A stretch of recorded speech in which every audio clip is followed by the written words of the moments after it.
मेरे प्यारे YouTube family को मेरा ढेर सारा प्यार प्रणाम। आप सभी का मेरे चैनल पे स्वागत है। आज का रेसिपी शुरू करते हैं, चलिए बनाना। आज हम बनाने वाले हैं चना का दाल का मीठा पराठा। दोस्तों बहुत स्वादिष्ट लगता है ये खाने में, आप लोग ज़रूर ट्राई करिएगा। इसके सामने खोआ का पराठा हुआ या खोआ का पूड़ी, बेसन का पूड़ी, सब फेल है। आप लोग इसे ट्राई करिएगा। तो चलिए शुरू करते हैं इसे बनाना। जिसके लिए हमें चना का दाल देखिए ले लेना है। ये मैंने 250 ग्राम चना का दाल लिया था, रात भर इसे भिगा दिया था, बहुत अच्छे से फूल गया ये। और आपका दाल अच्छे से फूल जाना चाहिए। तो चलिए शुरू करते हैं बनाना। तो मैंने पैन रखा है, पैन में डालेंगे 3 चम्मच रिफाइंड ऑयल।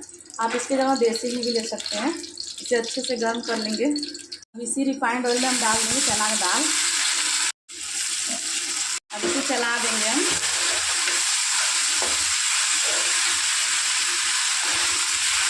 रिफाइंड ऑयल और चना दाल को हम 1 मिनट तक लगातार चलाएंगे ताकि जो दाल का कच्चापन हो वो ख़त्म हो जाए। इसे बीच बीच में चलाएंगे। अब देखिए हमारा दाल घी में अच्छे से मैंने भून लिया है। 1 कटोरी चीनी लिया है, इसे डाल देंगे दाल में।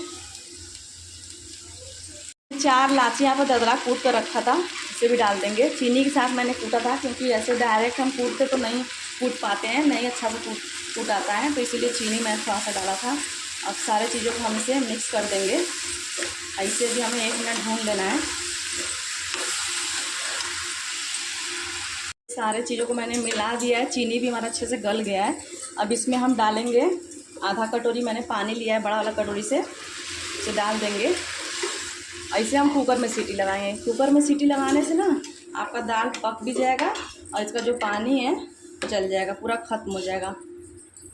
ये देखिए चना के दाल में इतना ही पानी हमें डालना है, बस दाल के थोड़ा सा ऊपर पानी हमारा रहना चाहिए।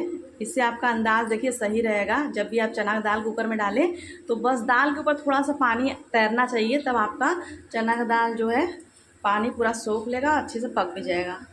देंगे कुकर में सीटी।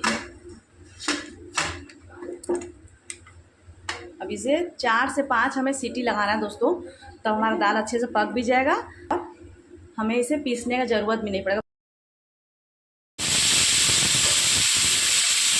देखिए दोस्तों मैंने आटा लिया है यहाँ पर, और आटा में हम डालेंगे 2 चम्मच रिफाइंड ऑयल। इससे हमारा पूरी सॉफ्ट तो बनेगा ही, बहुत ज़्यादा स्वादिष्ट भी बनेगा। ऑयल को हम अच्छे से मिला देंगे ताकि हमारा मैन अच्छे से आटा में मिल जाए।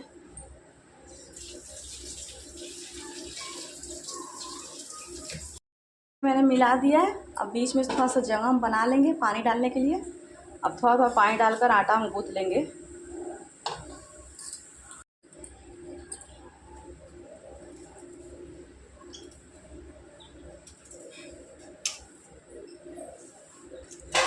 थोड़ा ढीला ही हम गूँथेंगे।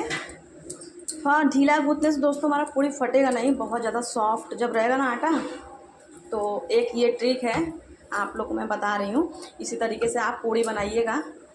जब भी किसी चीज़ का पूड़ी बनाइए, आलू का या प्याज का, तो इस तरीके से थोड़ा सा आप आटा ढीला रखिएगा। कुकर का ढक्कन निकाल दिया दोस्तों, आप लोग को मैं दिखा रही हूँ। देखिए दाल हमारा बहुत अच्छे से पक गया है, आप लोग देख सकते हैं। ये दाल मैं आपको दिखा रही हूँ, ये देखिए सारा दाल बहुत अच्छे से पका है।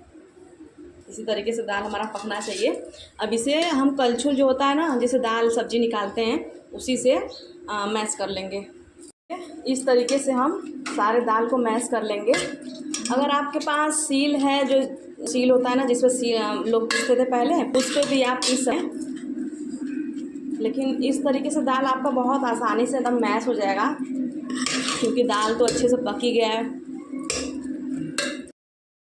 दाल को मैंने अच्छे से मैश कर लिया दोस्तों। तो अब चलिए इसका बनाते हैं हम अपना पराठा। थोड़ा सा डालेंगे परथन ताकि हमारा जब पूड़ी बेलें चपके ना। छोटा बड़ा अपने अनुसार लोई ले सकते हैं, जैसे भी आप पूड़ी बनाते होंगे। इस तरीके से देखिए इसे हम एक कटोरी का शेप दे देंगे, इस तरीके से। ये देखिए इसी तरीके से। फिलिंग भी अपने अनुसार जितना आपको भरना है दोस्तों उतना भर सकते हैं। ये देखिए इस तरीके से फिलिंग भर लेंगे, और जितना ज़्यादा फिलिंग रहता है ना उतना खाना भी बहुत आता है। इसे दबा देंगे, दबा के इस तरीके से देखिए फोल्ड कर देंगे ताकि हमारा जो अच्छे से जो अंदर फीलिंग है ना बाहर ना निकले।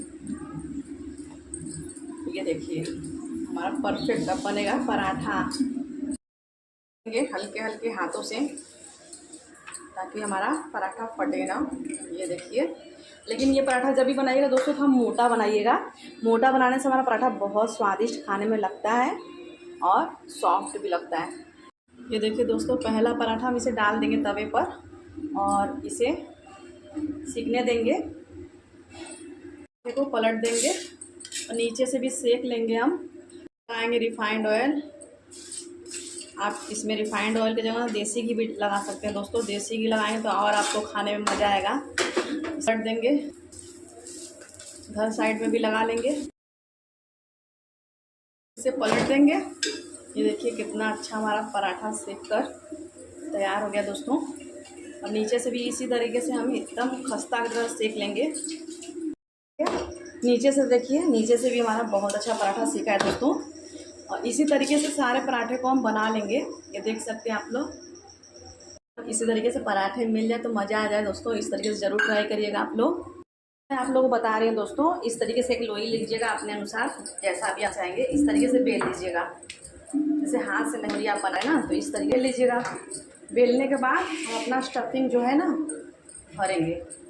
जब भी भरिएगा थोड़ा ज़्यादा भरिएगा, खाने में मज़ा आए। ये देखिए इस तरीके से स्टफिंग भर लेंगे और इसके चारों किनारों को पकड़ हम इस तरीके से बंद कर लेंगे। ये देखिए, और ऊपर का भाग हम निकाल देंगे।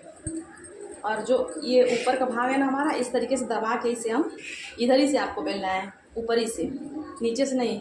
ऊपर से बेलेंगे तो आपका फटेगा नहीं पराठा। लेंगे हम, मोटाई रखा है मैंने। ये देखिए इस तरीके से पूरा पराठा भी हमारा रेडी हो चुका दोस्तों। एक तरफ से सीख गया अच्छे से। अब इसे फिर से हम पलट देंगे। ये देखिए, इधर भी हम रिफाइंड ऑयल लगा लेंगे इस तरीके से। ये देखिए दोनों साइड से हमारा पराठा बहुत अच्छे से सीख गया है दोस्तों। अब इसे निकाल लेंगे।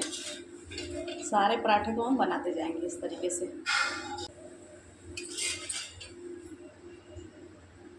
ये देखिए हमारा गर्मा गर्म पराठा रेडी हो चुका है दोस्तों। आप लोग इसे बनाइएगा, ज़रूर कमेंट बताइएगा कि आपका पराठा कैसा बना, आपका फेवरेट हो जाएगा दोस्तों। देखिए दोस्तों हमारा पराठा रेडी हो चुका है, कितना सॉफ्ट बना है। देखिए आप लोग देख सकते हैं, बहुत सॉफ्ट बना है, बहुत स्वादिष्ट भी लगता है खाने में। आप लोग इसे ज़रूर ट्राई करिएगा।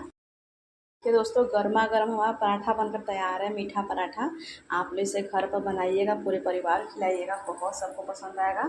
और अगर आपको मेरी रेसिपी अच्छी लगी दोस्तों तो मेरे चैनल को लाइक, सब्सक्राइब, शेयर करें, कमेंट करें। तब तक के लिए हर हर महादेव।